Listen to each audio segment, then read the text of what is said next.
कितना दर्दनाक होगा किसी को जिंदा कॉकरोच खिलाकर मार देना। यह आदमी जबरदस्ती इस लड़के के मुंह को खोलता है और एक 18 सेंटीमीटर के ट्यूब को उसके मुंह में घुसा देता है। फिर वो लाल बैग से मांस खाने वाले कॉकरोच को निकालता है और ट्यूब के अंदर डाल देता है। कॉकरोच ट्यूब से होकर लड़की के पेट के अंदर जाने लगता है। वहीं एक दूसरा आदमी भी था जो ये सब देख रहा था।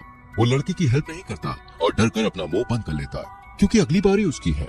ये आदमी फिर उस ट्यूब को बाहर निकाल देता है और अपने हाथ से लड़की का मुंह बंद करता है जिससे वो उल्टी करके कॉकरोच को बाहर ना निकालते। जब लड़का उसके मुंह से हाथ हटाता है तो वो उल्टी करने लगती है, लेकिन कॉकरोच बाहर नहीं आते। लड़की दर्द से चीखने लगती है। तभी लड़की के दर्द को कम करने के लिए आदमी उसके पेट में चाकू भोंक देता है और चाकू को उसके पेट में घुमाने लगता है। फिर वो पेट के चमड़े को खींचकर सीने तक लाता है और फिर चाकू को उसकी पीठ से निकालकर वो अपने हाथों से लड़की के दिल को निकाल लेता है। लड़की खून की उल्टियां करती है और फिर वहीं मर जाती है। अगर आपको लग रहा है कि ये लड़की दोस्तों बहुत बुरी तरह से मरी है तो आप गलत है। देखिए, इस लड़की का नाम केट था और 20 साल पहले वो बहुत ही बदमाश लड़की थी। वो एक बार एक माइक नाम के लड़के के मुंह में कॉकरोच डाल देती है। माइक हिलने से भी डर रहा था। वहाँ दूसरे बच्चे भी होते हैं लेकिन कोई माइक की मदद नहीं करता। वो बच्चे माइक के मुंह को बंद कर देते हैं। माइक अपने आप को छुपाने की कोशिश करता है। उसका मुंह लाल हो गया था और आखिरकार कॉकरोच उसकी पीठ में चले जाते हैं। माइक को कुछ न करता देखकर केट कुछ जहरीले स्पाइडर्स लाती है और उन्हें माइक के सर में डाल देती है। वो मकड़ियां माइक के कान में घुस जाती हैं जिससे माइक दर्द से चिल्लाने लगता है और वो वहाँ से भागने लगता है। लेकिन थोड़ी ही देर में वो बदमाश बच्चे माइक को पकड़ लेते हैं। तो पहले तो माइक के हाथों में कील ठोक देते हैं और फिर उसके चेहरे में बहुत सारे कीड़े मकोड़े डाल देते हैं। माइक दर्द से चिल्लाने लगता है पर सभी बच्चे उसे वहाँ पर अकेला छोड़ जाते हैं। कुछ दिनों बाद माइक फिर से केट से मिलता है और केट उसे एक डरावनी जगह में ले जाती है और फिर उससे एक भूतिया घर के अंदर जाने को कहती है। माइक अंदर जाने से डरता था लेकिन केट उससे झूठ बोलती है कि अगर वो अंदर गया तो वो उसे किस करेगी। माइक उसकी बात पर विश्वास करके अंदर चला जाता है, लेकिन जैसे ही वो अंदर जाता है एक साइको आदमी उसके मुंह को पकड़कर अंदर खींच लेता है। ये बच्चे ये सब देख रहे थे लेकिन पुलिस को बताने के बजाय वो वहाँ से डरकर अपने अपने घर भाग जाते हैं। और यहाँ ये साइको आदमी माइक को सुअर पालने वाली जगह पर बंद कर देता है और उसे मोटी चेन से बांध कर रखता है और उसके साथ बहुत गलत करता है। उस साइको आदमी का नाम जॉन था जो माइक को खाने के लिए कच्चा गोश्त देता है और उसे बहुत काम करवाता है। जब माइक ठीक से काम नहीं करता है तो वो माइक को टॉर्चर करता है। माइक को धीरे धीरे खाना खाता देख जॉन गुस्से में उसके पैर में चाकू घुसा देता है। एक रात दोस्तों माइक वहाँ से भाग निकलता है। वो घने जंगल में दौड़ने जा रहा था लेकिन वो फिर से उसी घर के पास आ जाता है, यानी कि यहाँ से निकलने का कोई रास्ता नहीं है। तब माइक उस डरावने घर में फिर से वापस आ जाता है। तब से हर रोज माइक एक्सरसाइज करने लगता है ताकि वो लंबा और ताकतवर हो सके जिससे वो अपना बदला ले पाएगा। ऐसे ही 10 साल बीत जाते हैं। माइक अब जवान हो चुका था। एक दिन जॉन और माइक में लड़ाई हो जाती है और जॉन उसे पीछे से मारकर बेहोश कर देता है। फिर वो माइक के एक पैर को चेन से बांधकर ऊपर लटका देता है और उसके नीचे गर्म पानी उबल रहा था। यहाँ माइक जॉन से अपनी जान की भीख मांगने लगता है कि तभी जॉन को अस्थमा का अटैक आता है। इसी का फायदा उठाकर माइक चेन को तोड़कर आजाद हो जाता है और फिर जॉन को मारकर बेहोश कर देता है और जॉन को वैसे ही चेन से बांधकर लटका देता है। यहाँ पर माइक को पता चलता है कि उसके पेरेंट्स उसे खोज रहे थे और कहीं उसके पेरेंट्स खोज ना ले, इसलिए जॉन ने उसके पेरेंट्स को जिंदा जलाकर मार डाला। ये जानकर माइक बहुत गुस्सा हो जाता है और चेन को नीचे करने लगता है जिससे जॉन गर्म पानी में गिर के मर जाता है। इसके बाद माइक जॉन के चेहरे के चमड़े को निकालकर उससे अपने लिए एक भयानक सा मास्क बनाता है। माइक के साथ ये सब बस उन 4 बच्चों की वजह से हुआ था और अब माइक उनसे बदला लेना चाहता था। उन 4 बच्चों में से दोस्तों एक जॉर्ज नाम का लड़का था। वो अपने बच्चों के साथ खेल रहा था कि तभी माइक उसे मारकर बेहोश कर देता है। जब उसकी आंख खुलती है तो वो एक सीक्रेट रूम में था। उसी रूम में 2 लड़के और एक लड़की भी थी जिसमें से एक फिलिप नाम का लड़का अधमरी हालत में कोने में पड़ा हुआ था। जॉर्ज डरकर भागने के लिए उठता है पर वो देखता है कि उसके हाथ चेन से बंधा हुआ है। इन लोगों को अभी तक नहीं पता है कि इनके साथ ये सब कौन कर रहा है। जॉर्ज दीवार तोड़ने लगता है और ये देखकर एक दूसरा आदमी टॉम उसे ऐसा करने से मना करता है, लेकिन जॉर्ज उसकी बात नहीं सुनता और दीवार खोदने लगता है जिससे उसका एक नाखून बाहर आ जाता है जिससे वो दर्द के मारे चिल्लाने लगता है। वो दीवार नहीं खोद पाया इसलिए वो जमीन खोदने लगता है पर खोदते टाइम उसे जमीन के अंदर से इंसान की हड्डी मिलती है जिससे अब वो समझ जाता है कि यहाँ से निकलने का कोई रास्ता नहीं है।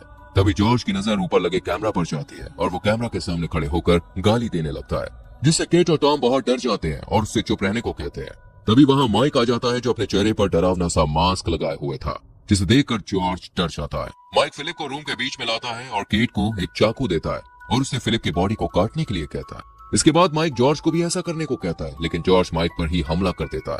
लेकिन माइक बहुत ही ताकतवर है, वो जॉर्ज को एक ही पंच में गिरा देता है। जॉर्ज को सबक सिखाने के लिए वो केट को एक कॉकरोच खिलाता है। तभी जॉर्ज को एक ब्लेड मिलता है जिससे वो अपनी रस्सी काटने लगता है। जब फिर से माइक रूम में आता है तो जॉर्ज उसके हाथ पर ब्लेड से हमला करके बाहर भाग जाता है, लेकिन बाहर का गेट बंद था। जॉर्ज चिमनी में घुसकर बाहर निकलने की कोशिश करता है लेकिन चिमनी बीच से टूट जाती है और जॉर्ज नीचे गिरकर बेहोश हो जाता है। जब उसकी आंख खुलती है तो वो देखता है कि वो फिर से उसी रूम में था और इस बार उसके हाथ में बड़ी सी चेन बंधी हुई थी।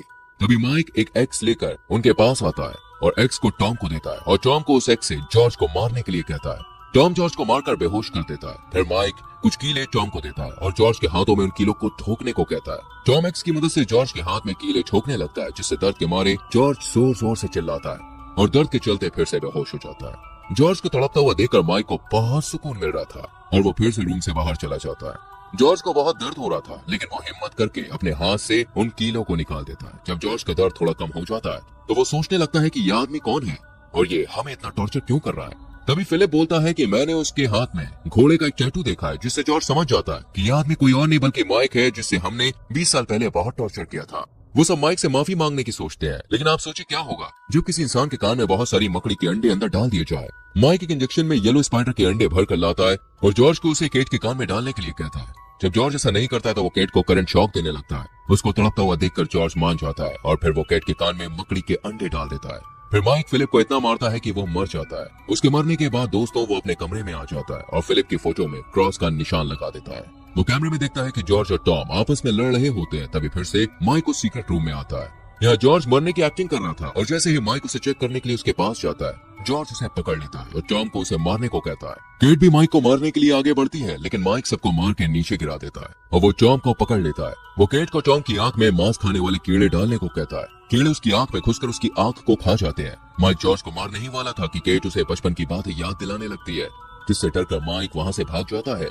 टॉम की आंखों में बहुत दर्द हो रहा था, इसलिए जॉर्ज उसकी आंख निकाल देता है। दूसरी तरफ माइक अपने कमरे में जाकर चीजों को तोड़ने लगता है। सीक्रेट रूम की लाइट टिमटिमाती है, जिससे ये समझ जाते हैं कि फिर से माइक रूम में आ रहा है। टॉम अपनी सेफ्टी के लिए जॉर्ज से चाकू मांगता है, लेकिन जॉर्ज उसे चाकू नहीं देती है, जिससे वो दोनों लड़ने लगते हैं और लड़ते लड़ते जॉर्ज गलती से चाकू को टॉम के मुंह में घुसा देता है। जॉर्ज टॉम के मुंह से चाकू निकालता है और टॉम वहीं पे मर जाता है। इस दौरान केट जॉर्ज से चाकू छीन लेती है और उसकी तरफ चाकू करती है, लेकिन पीछे से आकर माइक उसके गले को पकड़ लेता है और उससे चाकू छीन लेता है। तभी जॉर्ज माइक से बोलता है कि हमें पता है कि तुम एक अच्छे लड़के हो और अगर हमें पता होता कि उस दिन तुम्हारे साथ क्या हुआ था तो हम कभी भी तुम्हें अकेला नहीं छोड़ते। ये सुनकर माइक शांत हो जाता है और जॉर्ज उसके हाथ से चाकू ले लेता है, लेकिन तभी केट माइक के हाथ में दांत से काट लेती है। माइक जैसे ही पीछे मुड़ता है, जॉर्ज उस चाकू को माइक के पेट में घुसा देता है। जॉर्ज फिर से उस पर हमला करता है, लेकिन इस बार माइक आगे मुड़ जाता है, जिससे चाकू केट के पीठ में घुस जाता है और फिर माइक केट की पीठ को फाड़कर उसे मार देता है। फिर माइक जॉर्ज को उसे मारने को कहता है। जॉर्ज को यकीन नहीं होता कि वो क्या बोल रहा है और वो वहाँ से डरकर भागने लगता है, लेकिन माइक उसके पीछे जाता है और उससे लड़ने लगता है। किसी तरह जॉर्ज उस घर से बाहर निकल आता है, लेकिन जल्द ही माइक उसे ढूंढ लेता है और उससे कहता है कि तुम मुझे मार दो, नहीं तो मैं तुम्हें मार दूंगा। पर जॉर्ज माइक को मारने से डर रहा था। तभी माइक उसे जमीन पर पटकता है और उससे कहता है कि अगर तुमने मुझे अभी भी नहीं मारा तो मैं तुम्हारी पीठियों को पकड़ लूंगा और उन्हें भी ऐसे ही टॉर्चर करूंगा। और वो जॉर्ज का गला दबाने लगता है। तभी जॉर्ज जमीन से चाकू उठाकर माइक पे वार कर देता है और माइक जमीन पे गिर जाता है और वो मरने लगता है। 10 साल के बाद जॉर्ज की 2 बेटियां उसी जंगल में घूमने आती है। तभी अचानक से माइक उनके सामने आ जाता है और यहीं पर यह मूवी खत्म हो जाती है।